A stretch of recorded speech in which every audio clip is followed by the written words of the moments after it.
Šiandien mums yra liūdna diena, jums visiems yra džiugi diena, šitam žmogui irgi džiugi diena, nes jisai pateko į tą laidą, programą, atsiprašau. Taip, jis pateko į programą Gazas dugnas.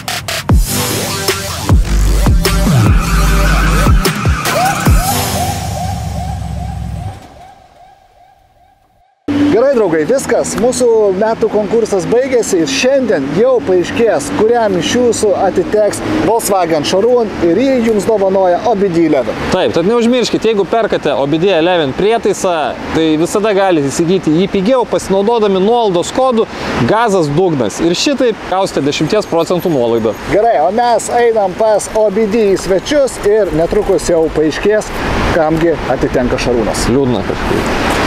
Pauliau, kaip OBD komanda reagavo į tai, kad mes pasiūlėm dovanoti 97 metų automobilį vienam iš žiūrovų? Šiek tiek sulaukiau klausimų, teko man paaiškinti, kodėl jisai yra Šarūnas, ne Šaranas. Ir kokie tavo argumentai buvo?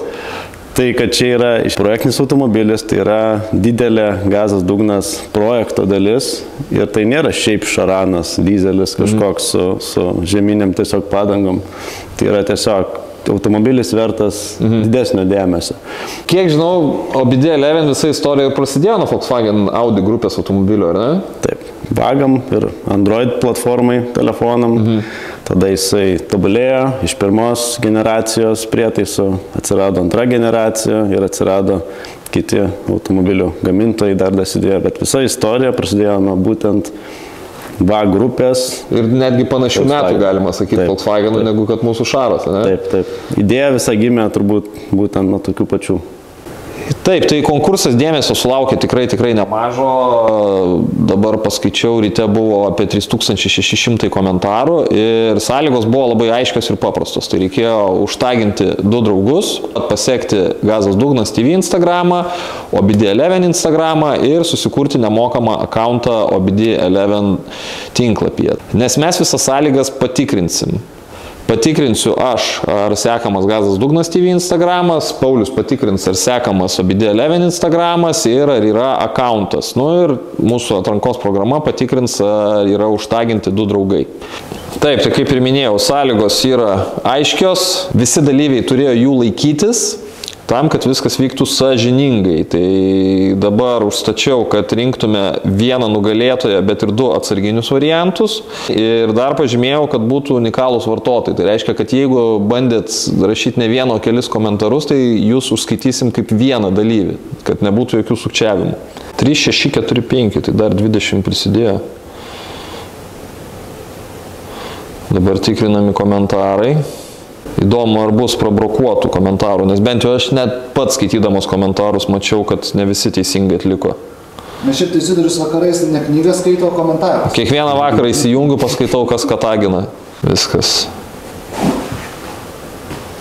Paspausiu mygtuką ir po 8 sekundžių žinosiu nugalėtoją. Važiuojam. 5, 4... 3, 2, 1, turim! Kad neerzint 2 ir 3 vietos nerodysim, nes gali būti, kad išrinktas laimėtojas ir bus tas tikrasis laimėtojas. Tai dabar tikrinam, ar jis atitinka visas sąlygas. Taip, aš iš savo pusės patikrinu, ar atrinktas nugalėtojas seka Gazas dugnas TV Instagramą. Tai viskas teisingai seka. Kaip Pauliau iš OBD pusės? Taip, iš mūsų pusės. Irgi seka, ne? Taip pat seka. Taip, dabar įtampa pasiekė kulminaciją, tikrinsim, ar išlaikyta paskutinė sąlyga, susikurtas OBD11 akauntas. Tai mes turim rezultatą, kad akauntas sukurtas lapkričio 26 dieną, tai turim vieną iš pirmųjų dalyvių. Taip. Viskas, super, turim galutinį nugalėtoją. Alio, alio, sveikinam jį. Ir dabar svarbiausias darbas jam paskambinti ir pranešti gerą naujieną. Įdomu, ar džiaugsis. Ar nepamiršo, kad dalyvavo konkurse. Taip, tai atrinkom nugalėtoją, kuris idealiai atliko visas konkurse nurodytas sąlygas. Ir šis vyrukas gyvena Utenoje ir savo prašymą Instagrame bent jau parašęs, kad jis yra studentas, bet užsiema ir interjero dailinimu. Tai turiu omeny automobilių interjero dailinimu. O Šarui, kaip žinia, po Pauliaus nesėkmingo sėdynių dažymų, interjere tikrai bus ką pataisyti. Dabar atliekam jam video skambutį ir pasižiūrėsim, kaip jis reaguos į savo šitą pergalę. Labą dieną. Labą dieną. Jūs trukdo Gazas Dugnas TV, Zidorius ir Paulius iš Obidė Eleven. Dalyvavo čia tokiam konkurse? Taip, atsimenu dėl Šarūno. Žinot konkursą, ar ne? Taip. Tai va turim jums tokių blogų naujienų, kad laimėjot automobilį? Rimtai? Tik ką padarėm atranką ir atitikot visas idealiai sąlygas konkurso ir gausit automobilį dovanų. Wow, net sunku patikėti, pirmą kartą kažką tokio. Bet šiaip, kai dalyvavot konkursą, ar tikėjotės, kad galit laimėti, ar tiesiog šiaip sau sudalyvavot? Na, toks teman tam buvo, aš toks, pabandysiu, kas bus, tada draugį jokiau, sakau, jeigu laimėsim, būtų bairis kaip tik į kelionę važiuoti su juo, bet po to pagalvojau, kad labai prabanga būtų į Olandiją važiuoti. O kodėl prabangu pats tas su Šaru? Pati ta kelionė būtų. Aš mačiau, kad užsiemat salono dailinimu, čia tiesa parašyta? Ja, tipo užsiemu, bet kadangi biškai pasikeitė gyvenimo situacija ir po naujų metų išvažiuoju į užsienį, tai biškai susistabdysiu su tą veiklą. O tai Šaras kartu keliaus ar liks Lietuvoje? Tai va ir nežinau, dar dėl šito bus matyti. Gal tie vokai kaip darbinė mašina laikinai bus, nežinau. Ne, Šaras su Šaru, Šaras turi būti laisvalaikio automobilis. Tai reiškia bus laisvalaikis. O dabar grįžtant prie Šaro temos, sekėt iš visą šitą mūsų Šaro kelionį iki dabartinės būklės, ar tik tai pamatėt konkursą? Tuos vaizdo įrašą žiūrėjau jau realiai nuo patio nupirkimo, kai liktais, man atrodo, ir sidabrinus, kai kinavo tie turkai. Tai realiai viską žiūrėjau, tiek ir kai sėdimės keitės, kai bandė dažyti, irgi sudažyti. Bandėm, tas geras buvo, bandė dažyti. Nes rezultatas akivaizdus, kad nepavyko. O šiaip patinka Šaro dizainas, ar kažką kitai būtum daręs, pagal tai, kaip jis dabar atrodo? Aš vien, kai žiūriu tą nuotrauką, stilis tikrai labai geras, vien tie ratukai, tikrai prilimpa. Kartais, kai pažiūrė, būna ir nepataikos 8 ratų, bet šitie, galiu pasakyti, kad tikrai mūsų rastų. Super, tai gerai, kad pataikėm su nugalėtojui, kuriam patinka. O ten mačiau porą draugų buvo užtaginti, kurie važiuos kartu, tai kas ten buvo per draugai? Tai man atrodo draugė užtaginau ir kitą draugą, kuris, irgi vienas iš geriausių draugų mano, tai bus tokie benzingalviai, projektinės mašinas turim, tai... Super, kad važiavimas į temą būtų. Jo.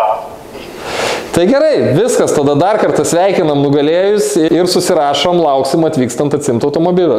Viskas, turim nugalėtoją ir labai smagu, kad jis sekė, pasirodo, Šaro visą kelionę nuo pat pradžių, tai netiduosim į blogas rankas.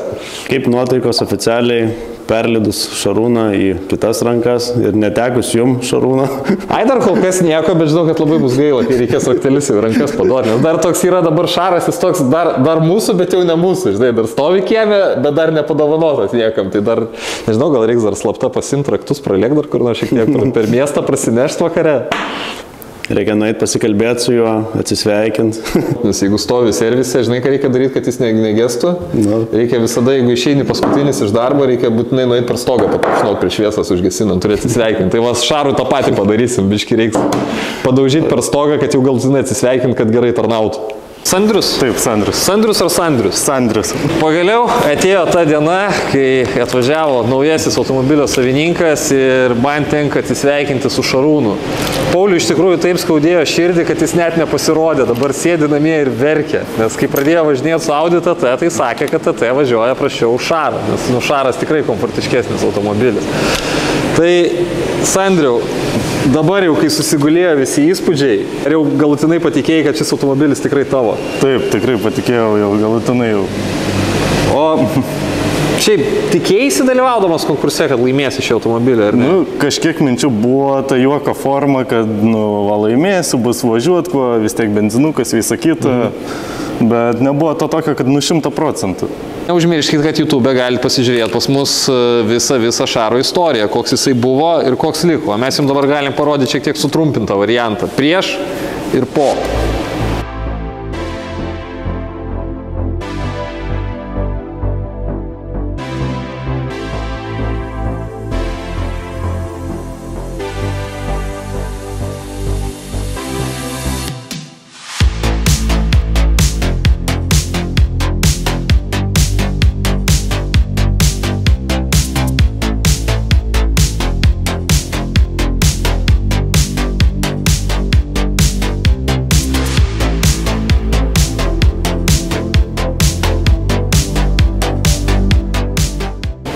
O jeigu būtume dovanoję sidabrinį Šarą, tokį kokį pirkom, būtų noras laimėti ar ne?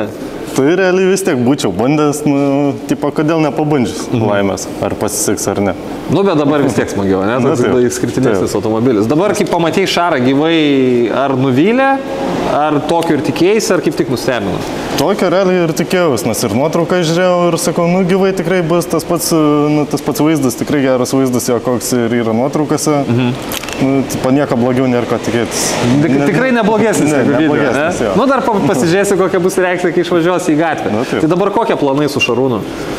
Kol kas pasiekt Uteną, pravažiuoti namo. Pirma užduotis bus, ne, jeigu pasieksi Uteną, atsiprašau, kai pasieksi Uteną, šiandien būtinai mums parašyk. Gerai, būtinai parašysi, o toliau tai nežinau. Net neįsivaizduoju, dar viskas bus eigoje, nes dar vis tiek, dar tas toks ir jauduliukas, gal nežinau, stresiukas veikia kažkiek, ir sunku dar patikėti. Svarbiausia, kad Šaras augo, kad sargiai, kad pasiektum saugiai Uteną ir po to prižiūrėk valyk. Nes Paulius tai iš tikrųjų Šarą valydavo kas antrą dieną. Aš tavęs nebelaikau, nes tikrai laukia dar ilga kelionė į Uteną. Atiduodu, nelabai taip kyla rankos tos raktus atiduot, bet vis tiek niekur nedingsiu. Ką, sveikinu su nauju automobiliu ir tikiuosi jį mylėsi ir prižiūrėsi taip pat kaip ir mes. Taip, būtinai reikės prižiūrėti jau. Ką jau laimėjai, tai jau ir prižiūrėk. Šventas dalykas. Jo, dar iš tikrųjų, prieš išvažiuojant Šarui į galutinę kelionę reikia dar padaryti man vieną dalyką, tai su Šaru atsisveikinti. Viskas, iki.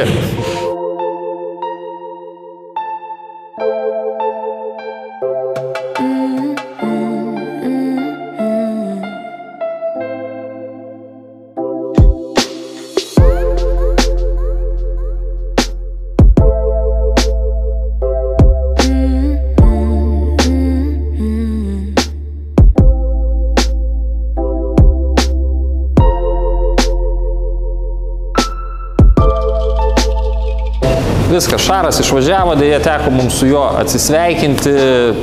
Tikrai konkurse dalyvavusių buvo ganėtinai nemažas skaičius, jūsų buvo tikrai daugiau negu 3000, bet gaila, Šaras tik tai vienas ir jį galėjom atiduoti tik tai vienam nugalėtojui.